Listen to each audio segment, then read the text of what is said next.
অর্ধ পৃথিবীর খলিফা হযরত ওমর আত্তাকুল্লাহ, আল্লাহর ভয় কেমনে হয় এটা দেখার জন্যে ছদ্মবেশে মদিনার অলিগলি ঘুরতেছেন। আপনার মনোযোগ দিয়ে শুনবেন, আত্তাকুল্লাহ হাক্কা তুকাতিহি। অর্ধ পৃথিবীর খলিফা হযরত ওমর আত্তাকুল্লাহ হাক্কা তুকাতিহি, আল্লাহর ভয় যথাযথ ভয় এটা কেমনে হয় দেখার জন্য ছদ্মবেশে যখন মদিনার অলিগলি ঘুরতেছেন, হঠাৎ হযরত ওমর দেখতে পায় দুই পাহাড়ের মাঝখানে একটা গিরিপথ। সেই গিরিপথ পাড়ি দিয়ে তারপরে দেখেন দুই পাহাড়ের মাঝখানে একটা বিস্তীর্ণ মরুভূমি। ওই মরুভূমির মধ্যে একজন রাখাল উট আর দুম্বা চড়ায়। হযরত ওমর আত্তাকুল্লাহ আল্লাহর ভয়কে দেখার জন্য রাখালকে সালাম দিলেন, আসসালামু আলাইকুম রাখাল ভাই, আমার পেটে ক্ষুধা লাগছে, আমি উঠের এক পেয়ালা দুধ চাই। রাখাল মুসকি মুসকি হাসে। ওমর ফারুক বলে, রাখাল আমি তোমাকে সালাম দিলাম, উঠের দুধ চাইলাম, তুমি কিছুই না বলে তুমি মুসকি মুসকি হাসতেছো, কারণ কি? রাখাল বলে, পথিক আমি তোমাকে জীবনে কোনোদিন দেখি নাই, আমি তোমার কোনোদিন চিনিও না, তুমি আমার সালাম দিয়ে উঠের দুধ চাইবা এত সহজ না। তুমি যদি উটের দুধকে নিবার চাও তাহলে সর্বপ্রথম তোমার পরিচয় দাও। এই মাইকলা ভাই, এখানে আছে অবতার, ইকো বন্ধ করে দাও, একেবারে বন্ধ করে দাও।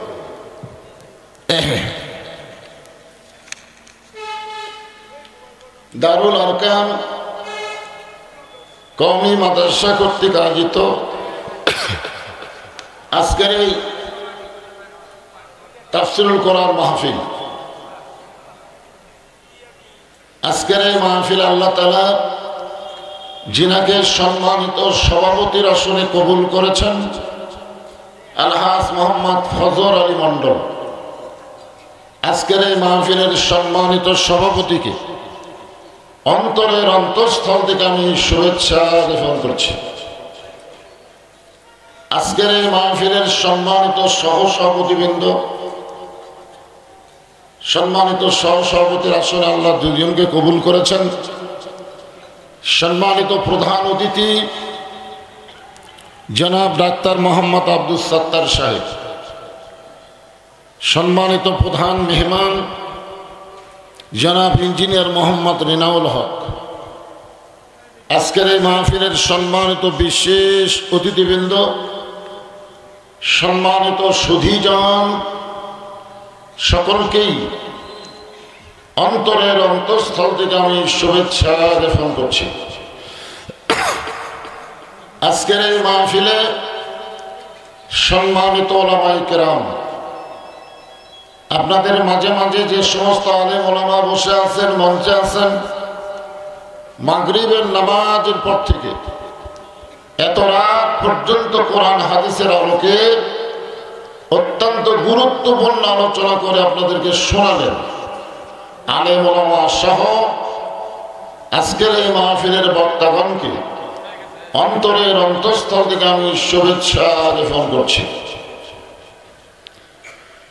আজকের এই মাহফিলে আমার সামনে যারা বসে আছেন, জায়গা না পাওয়ার কারণে শত শত আল্লাহর বান্দারা কষ্ট করে দাঁড়িয়ে আছে, আমি আমার অন্তরের অন্তঃস্থল থেকে আপনাদের সবাইকে শুভেচ্ছা জ্ঞাপন করছি। সম্মানিত মা বোনেরা, পর্দার অন্তরালে বসে বসে যারা আলোচনা শুনতেছেন তাদেরকে শ্রদ্ধা জ্ঞাপন করে এই মুহূর্তে জানতে চাচ্ছি আপনারা সকলে কেমন আছেন? আলহামদুলিল্লাহ রাব্বিল আলামিন। যে আল্লাহ শারীরিক সুস্থতা সহকারে মানসিক প্রশান্তি, সুবহানাল্লাহ বলেন। গত বছর এই সময় আমাদের অনেকের শারীরিক সুস্থতা ছিল কিন্তু মানসিক প্রশান্তি একেবারেই ছিল না, ঠিক কিনা বলেন? শুধুমাত্র যারা আওয়ামী লীগ করতো তাদের হয়তো মনের শান্তি ছিল, কিন্তু আমাদের ভিতরে একটা অস্থিরতা কাজ করতো, না জানি কি হয়, না জানি কি হয়। আজরাইল ধরার আগে পুলিশ ধরার ভয়, জোরে কোন কথা ঠিক কিনা? বর্তমানে কিন্তু এই অস্থিরতার নাই। এই বছর আমাদের শারীরিক সুস্থতা এবং মানসিক প্রশান্তি সহকারে এই জান্নাতের বাগানে যে আল্লাহ কবুল করলেন, আমরা সে আল্লাহর উপরে খুশি না বেজার? তাহলে জবান খুলে সমস্বরে সকলে বলবো রব্বানা লাকাল হামদ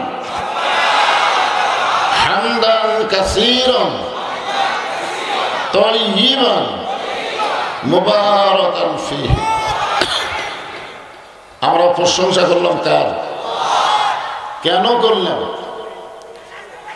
আজকের প্রধান অতিথি অল্প সময়ের মধ্যেই অত্যন্ত গুরুত্বপূর্ণ কিছু কথা বলেছেন। তার মধ্যে একটা কথা হলো আমাদের পরিচয় কি। আপনারা কেউ একজন বলেছিলেন মানুষ, হ্যাঁ, মিল্লাতা আবিকুম ইব্রাহিম হুয়া সাম্মাকুমুল মুসলিমিন।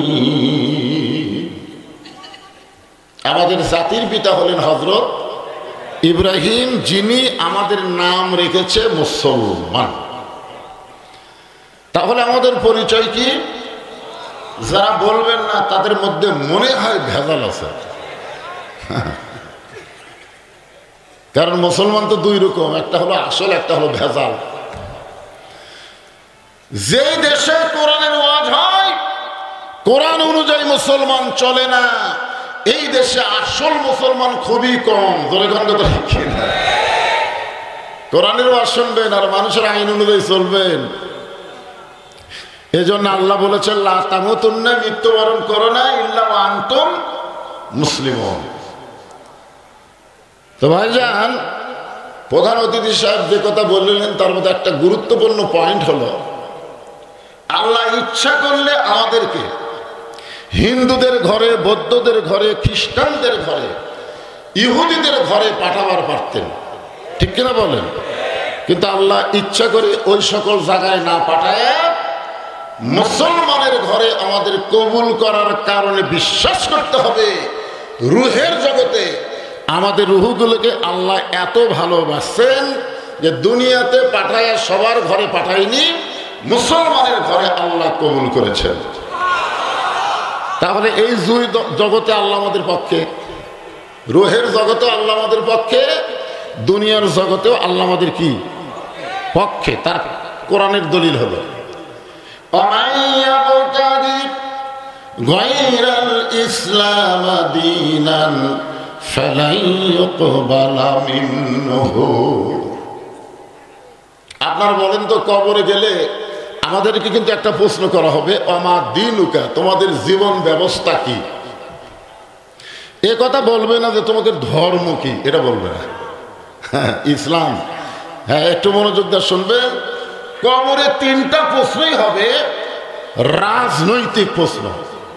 আর বাংলাদেশের কিছু মুসলমান ভপা, আসলে তারা মুসলমান না, মুসলমানের সাইজ না বলে ইসলামের সাথে কোনো রাজনীতির সম্পর্ক নাই। প্রথম প্রশ্নই হচ্ছে মান রব্বুকা, তোমার রব কে?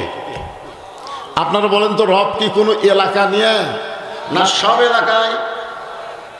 আলহামদুলিল্লাহ রব্বিল আলামিন, যাকে আমরা রব হিসাবে বিশ্বাস করি, তিনি সামান্য জায়গা না, গোটা বিশ্ব জগতের একমাত্র রব হচ্ছেন আমাদের আল্লাহ।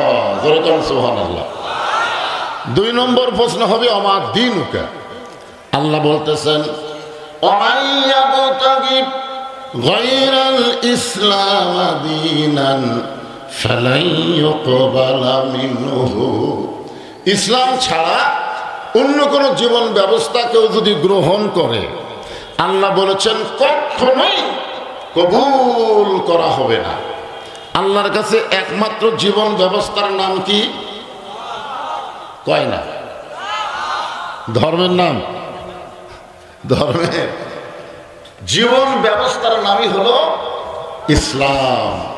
আল্লাহ দয়া করে, রহম করে সে ইসলামের ভিতর আমাদের মুসলমান হিসেবে কবুল করেছেন। খুশি না বেজার? তাহলে জবান খুলে বলেন আলহামদুলিল্লাহ। আছেন আমার মুক্তার, আছেন আমার ব্যারিস্টার, শেষ বিচারের হাইকোর্টেতে তিনি আমায় করবেন পার। আমি পাপী রাসূল জাবিন্দা বুঝতে পারেননি? আল্লাহ যখন হাকিম হয়ে আমাদেরকে আসামি বানায় বিচার শুরু করবেন, ওই সময় আমাদের নবী উকিল হয়ে, ব্যারিস্টার হয়ে আমাদেরকে সুপারিশ করে জান্নাতে পৌঁছায় দিবে। এমন একজন মানুষ শুধু আমাদের নবী না, এমন একজন মহামানব শুধু আমাদের নবী না। আল্লাহুম্মা সাল্লি আলা সাইয়্যিদিনা। সাইয়্যিদিনা মানে কি? সর্দার না কয়ে নেতা করলে কি হয়? হ্যাঁ, বিএনপির সর্দার যদি কোন, বিএনপির সর্দার খালেদা জিয়া, মানুষ কি কবি? শালা মূর্খ নাকি রে? কি সাইয়্যিদিনা শব্দের অর্থ হলো আমাদের নেতা। তো নেতা বলতে আপনাকে অন্তরে বাধা দিচ্ছে? ইমাম বলবেন কিন্তু নেতা বলবেন না। আজকে মসজিদের নেতা এ কথা কেউ বলে না, মসজিদের ইমাম। তাহলে নেতাকে বলে সমাজের চেয়ারম্যান। সমাজের চেয়ারম্যান হলো নেতা, আর মসজিদের হলো ইমাম। হুজুরদেরকে যতদিন ইমাম বলবেন আর শয়তানদেরকে নেতা মানবেন, ততদিন মুসলমানের দাবি করতে পারেন, কিন্তু মুসলমান হয়ে মরবার পারবেন না। জোরে কোন কথা ঠিক কিনা? আমার নেতা, তোমার নেতা বিশ্ব নবী মুস্তাফা। এ কথা বলতে কি আপনাকে অন্তরে কষ্ট হচ্ছে? এই কি মনে করছেন? সমস্ত নবীরা যখন নফসি নফসি বলে কাঁদবে, আমার কি হবে, আমার কি হবে, আর আমাদের নবী বলবেন আমার উম্মতের কি হবে। ভাগ্যগুণে এমন একজন নবী পাওয়াতে খুশি নবী যার, তাহলে জবান খুলে বলেন আলহামদুলিল্লাহ। আমাদের বাংলাদেশে মুসলমান নামধারী অনেকেই আমাদের নবীকে নবী হিসাবে বিশ্বাস করে, কিন্তু নেতা হিসাবে মানে না। এরকম মুসলমান আছে না নাই? নবীর প্রতি দরুদ পড়ে, নবীরে সালাম করে মিলাদের ভিতরে, কিন্তু নবীর সমাজ গড়ার কাজে এদের দ্বন্দ্ব মনে বাজে। ওরা মনে করে নবী থাকবে মাদ্রাসায়, নবী থাকবে মসজিদে, নবী থাকবে কোরআনের মাহফিলে। নবী কি সব জায়গার মধ্যে নবী আছে না নাই? আমাদের বাংলাদেশে নেই, কিন্তু দেখবেন বাপের মধ্যে আমাদের নবী হলেন শ্রেষ্ঠ বাপ, ঠিক কিনা বলেন? স্বামীর মধ্যে আমাদের নবী হলেন শ্রেষ্ঠ স্বামী, জিহাদের ময়দানে আমাদের নবী হলেন শ্রেষ্ঠ সেনাপতি, আবার মদিনায় গিয়ে হিজরতের পরে হলেন শ্রেষ্ঠ রাষ্ট্রপতি। নেতা হিসাবে শ্রেষ্ঠ। চেহারা কেমন? হায় হায়, যে দিক দিয়ে যাবেন আমাদের নবীরে কাউয়া কেউ বলবে না। তোর কোন কথা ঠিক কিনা? কাউয়া কেউ বলবে না। 400 গ্রহ তারা, তারি নূরের ইশারা, নলে যে অন্ধকারে ডুবিত এই ধরনী। সবাই বলেন নবী মোর পরশমণি। বলেন বলেন নবী মোর সোনার খনি। নবী নাম ভাবে যে জন সেই তো দোজা হানের ধ্বনি। আলহামদুলিল্লাহ। এখন আসেন যে কোরআন থেকে আপনারা তাফসির শুনবেন, যে কোরআন থেকে আলোচনা শুনবেন, এই কোরআনের মধ্যে কোনো সন্দেহ আছে? তাহলে কোরআনের মাদ্রাসার কলম হলো, কোরআনের মাদ্রাসা এখনো হলো না। একটা প্রাইমারির জন্য বাংলাদেশের কোনো মুসলমানকে চিন্তা করা লাগে না। জরিগণ ঠিক কিনা? করা লাগে। 92% মুসলমানের দেশের সরকার প্রাইমারি 1 তলা 2 তলা 3 তলা করতেছে, আর 92% মুসলমানের দেশের মুসলমানেরা মাদ্রাসা মসজিদ চাইয়া চিন্তাই করতেছে। জরিগণ কথা ঠিক কিনা? আচ্ছা আপনারা বলেন তো, একদম বাগদম ঘরদম সাজে, এর মধ্যে কোনো সন্দেহ আছে? কথা কয় না। আরে গোটাটাই তো হলো মিথ্যা। জরিগণ কথা ঠিক কিনা? মিথ্যার মধ্যে সন্দেহ কি? আইরে আইটিয়ে লায়ে ভরা দিয়ে না লেগেল বোয়াল মাছে, তাই না দেখে ভোদর নাচে। আপনার বলেন তো, এই শিক্ষার মধ্যে কোনো সত্যি আছে?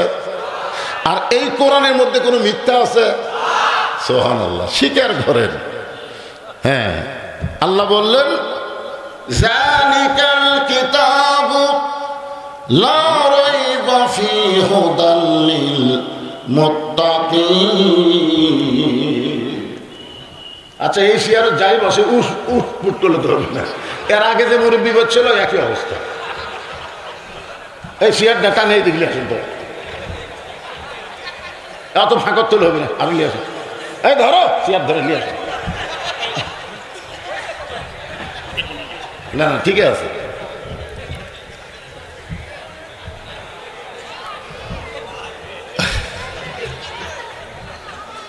হ্যাঁ হয়েছই না, আপনারা যেখানে বসে আছেন খালি আপনারা নাই, এখানে অসংখ্য রহমতের ফেরেশতা আল্লাহ পাঠায় দিছে। ধরে কোন কথা ঠিক না? কি কারণে? না না আপনাকে দেখার জন্য। আল্লাহ কোরআনে বলেন ওয়াত্তিন ওয়াজ-যাইতুন ওয়া তুরি সিনিন ওয়া হাযাল বালাদিল আমিন। আল্লাহ চারটা শপথ করলেন। চারটা, কয়টা? তারপরে আল্লাহ বললেন লাকাদ খালাকনাল ইনসানা ফি আহসানি তাকবীর। অবশ্যই মানুষকে আল্লাহ তাআলা সর্বোত্তম আকৃতি, চরিত্র, ভদ্রতা দিয়ে সৃষ্টি করেছে। জোরে করে সুবহানাল্লাহ। তাই নূরের ফেরেশতা করে আদমকে সেজদা, সবার চেয়ে দিলেন মাটির মানুষকে সম্মান। আলহামদুলিল্লাহ। এই জন্য আপনারা হলেন সৃষ্টির সেরা। হইচই চলবে না, যতই সাফাসাফি করে বসেন, দরকার আরো সাফা লাগবে, কিন্তু কথা চলবে না। ঠিক আছে তো ইনশাল্লাহ? আপনারা বলেন তো, এই কোরআন শোনার দিক দিয়ে, মানে কোরআন শোনার দিক দিয়ে 1 নম্বরের নাম হচ্ছে কি? 1 নম্বরের নাম হলো আবু জেহেল। ওই বসার জায়গা পায়নি, ওই দাঁড়িয়ে থেকে শুনেছে না। তাই বলে আপনাকে কথা বলতেছি না ভাই, জান। বসার জায়গা পায়নি, দাঁড়িয়ে থেকে শুনেছে। সারা রাত কোরআন তেলাওয়াত শোনার পরে সকালবেলা মিটিং এর মধ্যে বলতেছে, এত সুন্দর কোরআনের বাণী, রাতটা কোন দিক দিয়ে গেল আমি বুঝবারই পারিনি। সুবহানাল্লাহ না কেন? আবু জেহেলকে কোরআনের বিপক্ষে কথা, কোরআনের পক্ষেই বলেছে, এত সুন্দর কোরআনের বাণী যে আমার রাতটা কোন দিক দিয়ে গেল আমি বুঝবারই পারিনি। এমন সময় আবু সুফিয়ান বলে নিতাম, যে কোরআন শুনতে রাত কোন দিক দিয়ে গেল বোঝা যায় না, সেই কোরআন ধরলে অসুবিধা কি? শুনলেই যদি এত শান্তি, তাহলে সেটা ধরলে শান্তি কমবি না বাড়বে? আবু জেহেল বলতেছে, আবু সুফিয়ান তুই এমন কথা বলেছিস, এর উত্তর জোরে দেওয়া যাবে না, তুই আমার কাছে আয়। যে কাছে কাছে কানে কানে বলতেছে, এই কোরআনকে যদি গ্রহণ করি তাহলে তোর আমার ভুয়া নেতৃত্ব চলবি না। আমরা যে ভুয়া নেতাগির সাথে বসে আছি, এই কোরআন ধরলে ভুয়া নেতা চলবে না, আসল নেতা হয়ে যাবে আব্দুল্লাহর এতিম পোলা। আজও বাংলাদেশে আবু জেহেলের দল যারা করে, তারা শুধু কোরআনের ওয়াজ শুনে, বাস্তবে আল্লাহর কোরআনকে গ্রহণ করে না। জনগণ কথা ঠিক কিনা? যতদিন পর্যন্ত কোরআনের বিজয় বাংলাদেশে না হবে, ততদিন হাফিজি মাদ্রাসার জন্য ভিক্ষা করা লাগবে। আর যখন কোরআন বিজয় হবে, তখন জনগণ বুঝতে পারবে খায়রুকুম মান তাআল্লামাল কুরআনা ওয়া আল্লামা। ওই ব্যক্তি হলো পৃথিবীর সবচেয়ে সম্মানী, দামি, যে কোরআন শিখেছে এবং অপরকে কোরআনের শিক্ষা দেয়। আর বর্তমানে বাংলার মানুষ বুঝতেছে এরা ভিক্ষা করে খায়।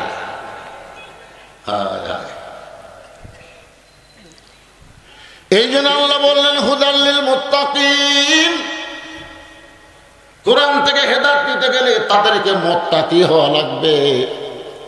এই মুত্তাকি সম্পর্কে আল্লাহ বলতেছেন, ইয়া আইয়ুহাল্লাযীনা আমানুত্তাকুল্লাহা হাক্কা তুকাতিহি ওয়া লা তামুতুন্না ইল্লা ওয়া আনতুম মুসলিমুন।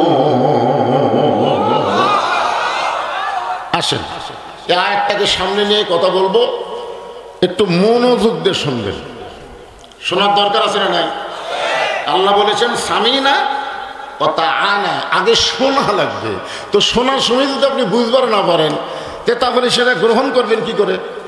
এই জন্য খেয়াল করেন, আল্লাহ কিন্তু এখানে ইয়া আইয়ুহাল মুশরিকুন বলে নাই, ইয়া আইয়ুহাল মুনাফিকুন বলে নাই, ইয়া আইয়ুহান নাস বলে নাই। এখানে আল্লাহ বলেছেন ইয়া আইয়ুহাল্লাযীনা আমানু। এখান থেকে আল্লাহ বুঝাচ্ছেন যে মুসলমানের ঘরে জন্ম নিলেই মুসলমান পরিচয় দেওয়া যায়, কিন্তু মুসলমান হওয়া অত্যন্ত কঠিন। ধরে কেন কথা ঠিক কিনা? আমরা পরিচয় দিচ্ছি মুসলমান, নামাজ পড়ে না একত্র, অথচ এই বেড়াগাহে মুসলমান। আপনার বলেন তো, যে লোকটা ইচ্ছা করে নামাজ পড়ে না, এরপরে যদি মুসলমান দাবি করে চলবে? আল্লাহ রাসূল বলেছেন বাইনাল আবদি ওয়াল কুফরি তরকুস সালাত, বান্দার কাফেরের মধ্যে পৃথক করার জিনিসটার নামই হলো নামাজ। তাহলে মুসলমান যদি আমরা টিকেবার চাই, ঈমানের পরে 1 নম্বর আমলের নাম হলো নামাজ। জোরে বলেন নাম কি? নামাজ। এইদিকে সব বললো সালাত, সালাত কোরআনের ভাষা, আর আমাদের বাংলাদেশের ভাষা কি? নামাজ। এখন সালাদ নিয়ে গ্যাঞ্জাম পাচ্ছে। কিসের সালাদ ভাই? টমেটোর সালাদ না ক্ষীরার সালাদ না শসার সালাদ? তাহলে সালাদ নিয়ে গ্যাঞ্জাম আছে না নাই?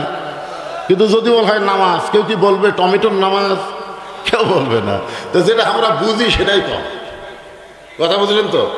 আমরা বাংলার মুসলমান কি বুঝি? দুজক। কিন্তু দুজক তো নাই কোরআনে, জাহান্নাম। বেহেশত, বেহেশত কোরআনে নাই তো, জান্নাত। জোরে কোন কথা ঠিক কিনা?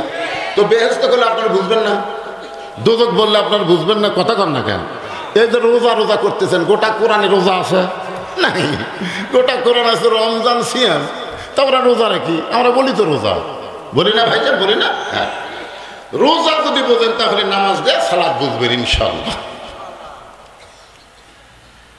যারা আমাকে বিশ্বাস স্থাপন করেছ, আল্লাহ বলতেছেন তোমাদের জন্য আমার ওয়াজ হলো আত্তাকুল্লাহ, ভয় করতে হবে কার?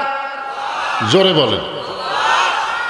বর্তমানে আপনি নওগাঁ শহরের কেন্দ্রীয় মসজিদে জোহরের নামাজ আদায় করবেন, কিন্তু আপনার পায়ে আছে 2000 টাকার জুতা।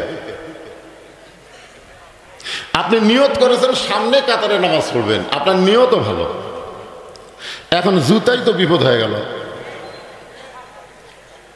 এখন আপনার ঈমান বলতেছে আল্লাহর ঘরের মধ্যে জুতা নিয়ে যাওয়া যাবে না, কিন্তু আপনার মন বলতেছে চোর আছে। কি বলতেছে? মন কি বলে? চোর আছে। তখন আপনি কি করলেন? জুতাটা হাতত নিলেন। জুতা হাতে নেওয়ার সাথে সাথে আপনার 2 কাঁধের ফেরেশতা বলতেছে আল্লাহ তোমার বান্দা তোমার ভয়ে তোমার ঘরে নামাজ পড়ার জন্য ঢুকতেছে, কিন্তু জুতা নেওয়ার সাথে সাথে আমরা কি লিখব? মানে এতক্ষণ পর্যন্ত আমরা জানি মুয়াজ্জিন আযান দিছে, তোমার বান্দা পাগলা হয়ে তোমার ভয়ে তোমার ঘরে ঢুকতেছে। আমরা খালি লিখবার চাচ্ছি ডান কান্দে যে পরহেজগার, মুত্তাকি, মুসল্লি, কিন্তু যেই জুতা দিছে তখন আমরা কি লিখব? তখন আল্লাহ বলতেছে কি লিখবি? চোরের ভয়, আল্লাহর ভয় একই অন্তরে যদি রয়, তার কোনোদিন নামাজ কবুল হয় না।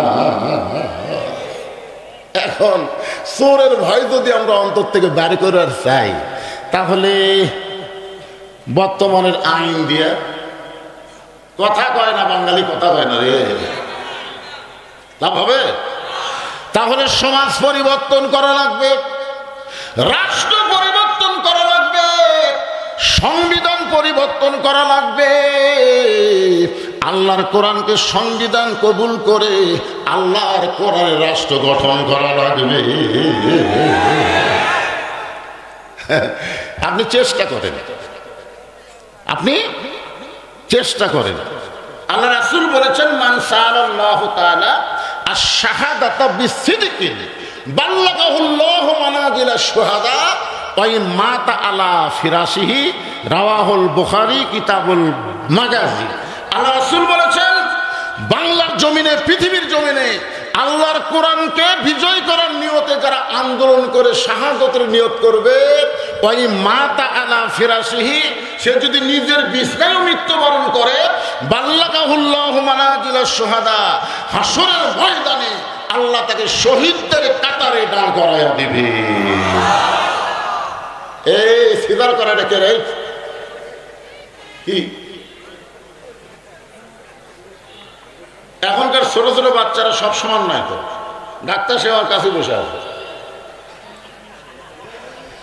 গুলা মা অধৈর্য হওয়ার কারণে আমরা ছোটবেলায় শুনছি, কি বলবো প্রসবের কথা, মা বিনে সেই ব্যথা কেউ তো বুঝিবে না, মাজন ঠেকিয়া সন্তানের দায়, অকালে মা মারা যায়, কেন সে মায়ের ভক্তি করো না, এমন দরদি ভাবে কেউ হবে না আমার মা, মা গো। এটা কোন মায়ের জন্য গান? এই সিজার করা। আমি 3টা জিনিস খোঁজ করে দেখছি, কোনো বড় ডাক্তারের বউ সিজার করে না, কারণ ডাক্তার জানে সিজার করলে মায়েরও ক্ষতি, বাচ্চারও ক্ষতি। বাংলাদেশে কোনো মৌলানার বাড়িতে মিলাদ হয় না, কারণ মৌলানার জানে মিলাদ একটা ধোঁকা। 3 নম্বর হলো কোনো পীরের বউ মুরিদ হয় না, কারণ বউ জানে পীর হলে 1 নম্বর লুচ্চা। জোরে করে কথা ঠিক কিনা? হ্যাঁ,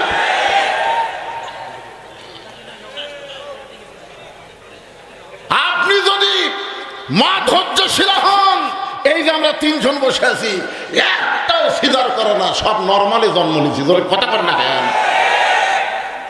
জন্মের 2 দিন আগে পেট কেটে দেখে ঘুমের মধ্যে আছে, বাইরে করে এরকম ঘুরে দেয়, মাথার ঢাকি খাই, মোবাইল ছাড়া কান্না থামে না, মোবাইল ছাড়া ভাত খায় না। ধরে কোন কথা ঠিক কিনা? এই কোরআনের মাহফিল এসে বসে থাকবি না তো, খালি চটবট করবে, যে এসে বসছে ওরা আর উঠতে দিয়ে না। ছোট বাচ্চাদের 7 বছর থেকে তালিম দেওয়া লাগবে, আর 10 বছর থেকে জোর করে ধরানো লাগবে। জোরে কোন কথা ঠিক কিনা? আপনারা বলেন তো কিসের তালিম? কথা কয় না। নামাজের তালিম মানে পবিত্র হওয়ার তালিম। ওযু কেমনে করা লাগবে, পেশাব কেমনে করা লাগবে, এই কষ্ট আপনাদের করা লাগবে না। 7 বছরে খালি মাদ্রাসা ভর্তি করে দিয়া যায়, বাপ মায়ের কোনো কষ্ট নাই, সব কষ্ট হুজুরের। আমার মাদ্রাসায় ছাত্র ভর্তি করে দিয়ে গেছে, হুজুর পেশাব খারাপ লিয়ে গেছে। আমি গেলাম, হুজুর আগে এটা শিকার লাগলো হুজুর, তাছাড়া তো কোরআন শরীফ ধরা যাবে না। ছোট বাচ্চাকে কেমনে পেশাব করা লাগে হুজুর সব শিক্ষা দিচ্ছে, কিভাবে লুঙ্গি টানানো লাগে, পায়জামা কদ্দুর পর্যন্ত খোলা লাগবে, পাশাও যেন না বাড়ায়, যন্ত্র যেন বার হয়, গাওয়ার জন্য কাপড়ের যেন না লাগে, এইভাবে পেশাব করে গলা খাঁকারি দিয়ে পেশাব নিংড়ান লাগবে, পানি খরচ করা লাগবে, ওযু করা লাগবে, লা ইয়ামুসসুহু ইল্লাল মুতাহহারুন, ততক্ষণ পর্যন্ত কোরআন স্পর্শ করা যাবে না যতক্ষণ পর্যন্ত পবিত্রতা অর্জন না হবে। জোরে করে কথা ঠিক কিনা?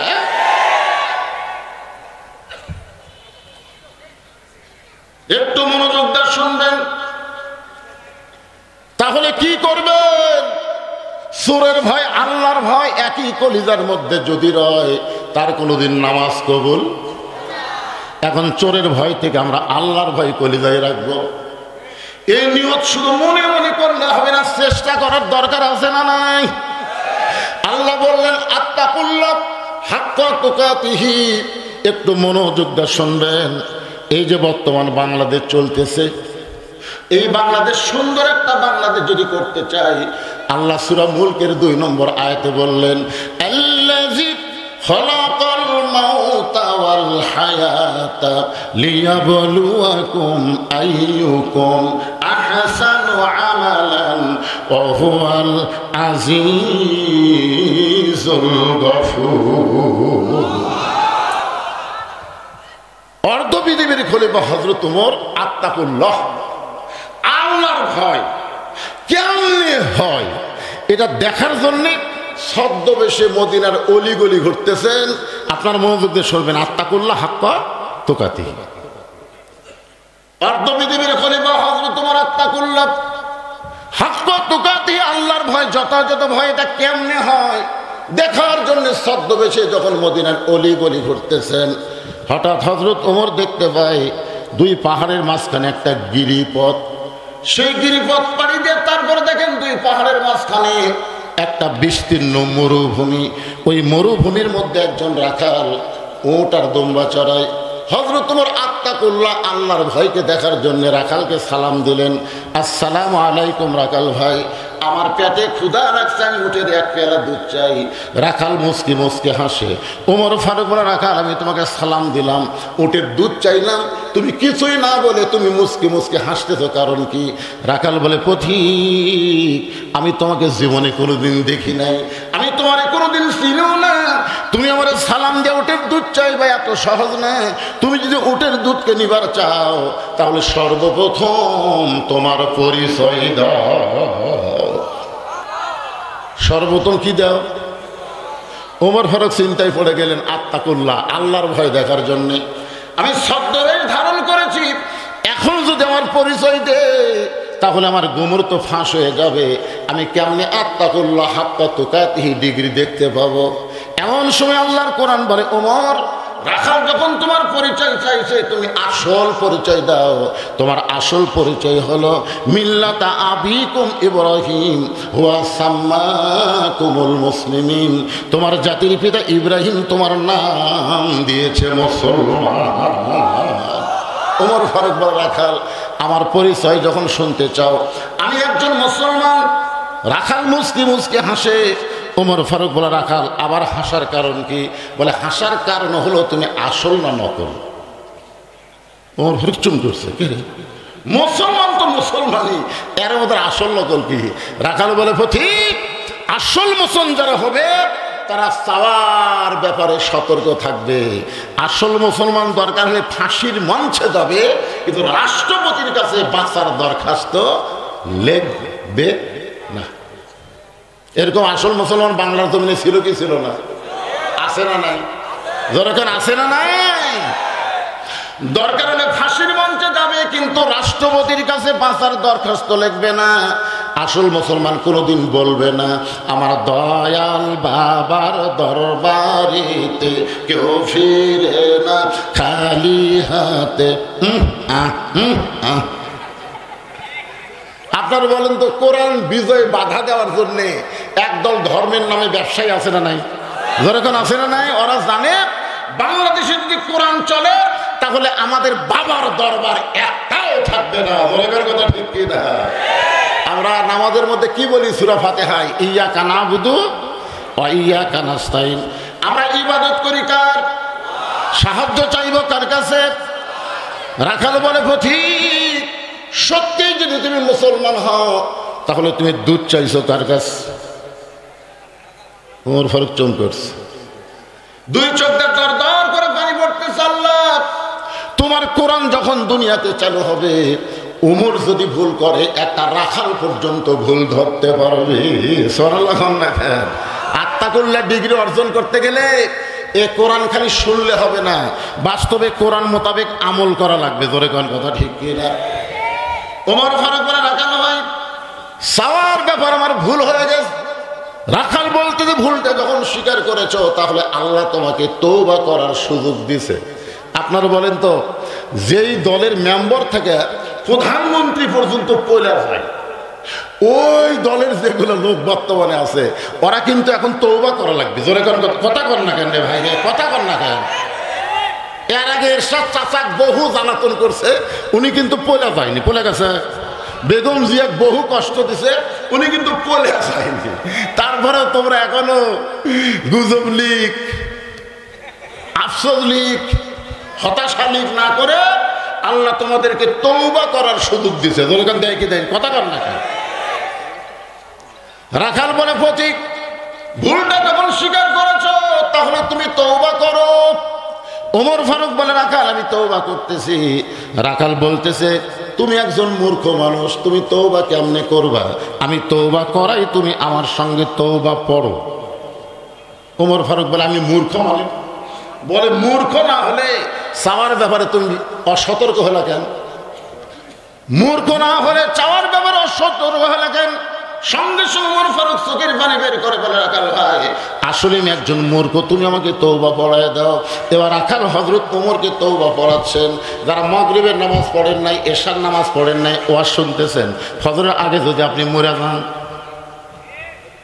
কথা কয় না, মনে করেন আপনাদের মধ্যে কেউ নাই, আপনাদের মধ্যে একজনও নেই মাগরিবও পড়েনি, এশাও পড়েনি, ওয়াজ শুনতেছে। যদি ফজরের আগে মরে যান তাহলে কত হাজার মাওলানা আপনার জন্য দোয়া করলে আপনি জান্নাতে যাবেন। কারণ লা সলাতা লা ঈমান, যার নামাজ নাই তার ঈমানই নেই। এই জন্যে যারা মাগরিব এশা না পড়ে ওয়াজ শুনতেছেন, আপনি যদি তওবা করে বলেন আল্লাহ ফজর থেকে আর আমি নামাজ ছাড়বো না, আল্লাহ বলে তওবা করার সঙ্গে সঙ্গে যত নামাজ পড়ার না পড়ার গুনাহ হয়েছে আমি আল্লাহ সব মাফ করে দিলাম। এদের সকলে মিলে আমরা একটা তওবা পড়ার দরকার আছে না নাই? আমার সঙ্গে সকলে পড়েন আস্তাগফিরুল্লাহ রাব্বি মিন কুল্লি জামবি ওয়া তুবু ইলাইহি। সকলে বলেন লা হাওলা, বলেন লা হাওলা ওয়ালা কুওয়াতা ইল্লা বিল্লাহিল আলিয়্যিল আযীম। ওমর ফারুক বলে রাখাল ভাই আল্লাহর রাস্তায় উঠে এক পেয়ালা দুধ দাও। আগে শুধু বলেছেন ওমর ফারুক যে রাখালকে ভাই উটের এক পেয়ালা দুধ দাও, আর এখন তওবা করার পরে বলতেছে আল্লাহর ওয়াস্তে। কার ওয়াস্তে? রাখাল মুচকি মুচকি হাসে। ওমর ফারুক বলে আমার হাসার কারণ কি? বলে তওবা করার পরে তুমি মুনাফিকি করলে, তওবা করার পরে তুমি মুনাফিকি করলে। ওমর ফারুকের চেহারা রক্তের মতো লাল হয়ে গেল। মুখে যা আসে তাই বলিস। আপনারা বলেন তো কাফের ভালো না মুনাফিক ভালো? একই না তো। কাফের থাকবে জাহান্নামের উপরে আর মুনাফিক থাকবে জাহান্নামের তলে। উপর থেকে কাফের যে পেশাব পায়খানা করবি, তলে থেকে মুনাফিক সেরে খাবি। সাহাবীরা বলি রাসূলুল্লাহ এই মুনাফিক বদমাইশ এরা কোন দলের? আল্লাহ রাসূল বললেন এদের আবাদ হবে মুসলমানের ভিতরে। ইহুদের মধ্যে কোনো মুনাফিক নাই, খ্রিস্টানদের মধ্যে কোনো মুনাফিক নাই। এদের আমেরিকার এক ভাই কি করলো, কি বললো যে আমেরিকা আর যা হোক, এই মিথ্যা কথা তারা বলে না। মুনাফিকের একটা চিহ্ন হলো কথায় কথায় মিথ্যা বলা। জোরে করে ঠিক কথা বলেন না কেন? ওয়াদা খেলাফ করা। ভোট একটা মারাত্মক আমানত জিনিস, যেটি সেটি সিল মারা। ভোট কি এদের সিল মারা, এটা কি কথা কর না কেন? কোরআনে নাই? এই কোরআনে নাই? ইন্নাল্লাহা ইয়ামুরুকুম আন তুআদ্দুল আমানাতি ইলা আহলিহা ওয়া ইযা হাকামতুম বাইনান নাস আন তাহকুমু বিল আদল। জোরে কোন সুবহানাল্লাহ। সুবহানাল্লাহ জোরে কোন। যেটি ভোট দেন তেন অসুবিধা কি? আমি কি কোনো মার্কার নাম করছি? দেখে শোনা